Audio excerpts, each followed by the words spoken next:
बलिदान को याद करते हुए आपको बताएंगे कि भारत के स्वाधीनता संग्राम के लिए 18 मई यानी कि आज की तिथि की क्या महत्ता है। आज हम देशभक्त कवि मुकुंद दास को श्रद्धांजलि देंगे, जिन्होंने अपने लेखन के माध्यम से ग्रामीण बंगाल में स्वदेशी आंदोलन के प्रसार में योगदान दिया। साथ ही हम शहीद गोरमीन खान को भी याद करते हैं, जिन्होंने 1857 में भारतीय स्वतंत्रता के पहले युद्ध में भाग लिया था।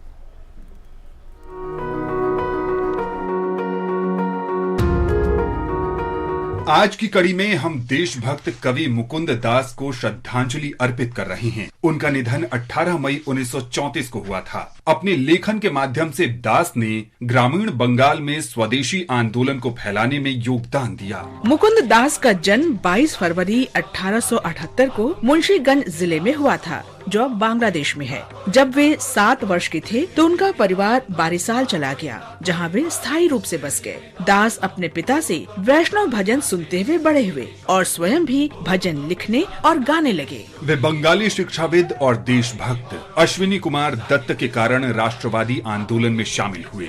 दास ने साधु रासनंद ठाकुर से वैष्णव धर्म की दीक्षा ली। अश्विनी कुमार दास ने 1905 में बंगाल के विभाजन के विरोध में बारिसाल टाउन हॉल में प्रेरक भाषण दिया। दत्त चाहते थे कि नेताओं के संदेश नाटकों के माध्यम से गांवों तक पहुंचाए जाएं। मुकुंद दास अश्विनी कुमार दास के भाषण से अत्यधिक प्रभावित हुए। उन्होंने महान देशभक्त की इच्छा पूरी करने का इरादा किया। 3 महीने में ही उन्होंने मातृ पूजा नाटक की रचना कर ली। इस नाटक का मुख्य विषय देशभक्ति और स्वाधीनता आंदोलन था। दास ने बंगाल के गांवों में नाटकों के मंचन के लिए स्वदेशी थिएटर ग्रुप बनाया। 1906 में मुकुंद दास ने बारिसाल के विभिन्न स्थानों में अपने नाटकों का मंचन किया और उसके बाद नोआखाली और त्रिपुरा में नाटकों का मंचन किया। 2 वर्ष तक सफलता पूर्वक संचालन के दौरान मातृ पूजा ने बंगाल के लोगों के दिलों में देशभक्ति की भावना का संचार किया। प्रेस ने इस नाटक का और अधिक प्रचार प्रसार किया। वंदे मातरम, युगांतर, संध्या, नवशक्ति, प्रवासी और मॉडर्न रिव्यू ने इस नाटक को लोकप्रिय बनाने में महत्वपूर्ण भूमिका निभाई। पूर्वी बंगाल और असम की नवगठित सरकार ने हिंसा भड़काने के आरोप लगाते हुए नाटक पर कड़े प्रतिबंध लगाए। 1908 में पुलिस ने दास को उस समय रोक लिया जब वे बागेरहाट में नाटक का मंचन करने का प्रयास कर रहे थे। मुकुंद दास को गिरफ्तार कर लिया गया और राजद्रोह के आरोप में 3 वर्ष के लिए जेल भेज दिया गया। मुकुंद दास भी असहयोग आंदोलन में शामिल हो गए। जब आंदोलन वापस ले लिया गया तो मुकुंद दास कोलकाता में बस गए। सरकार ने मातृ पूजा पर प्रतिबंध लगा रखा था, इसलिए दास ने प्रतिबंध से बचने के लिए सामाजिक नाटक लिखने शुरू किए। 1932 में सरकार ने उनके सभी नाटकों पर प्रतिबंध लगा दिया। प्रतिबंध के बाद दास केवल गायन तक सीमित रह गए। वे अपनी नाटक मंडली के साथ केवल संगीत शो करने लगे।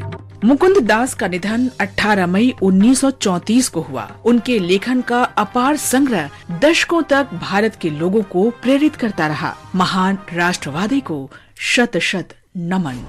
आज हम शहीद गोरमीन खान को भी स्मरण कर रहे हैं। उन्होंने 1857 में भारत के प्रथम स्वतंत्रता संग्राम में भाग लिया था। हमले के दौरान कंपनी की सेना ने खान को पकड़ लिया। खान को 1857 में आजीवन निष्कासन और सश्रम कारावास की सजा दी गई। अप्रैल 1858 में उन्हें बम्बई से अंडमान द्वीप भेज दिया गया। जेल से भागने के प्रयास में अंग्रेजों ने उन्हें पकड़ लिया और 18 मई 1858 को फांसी दे दी। शहीद गोरमीन खान को नमन।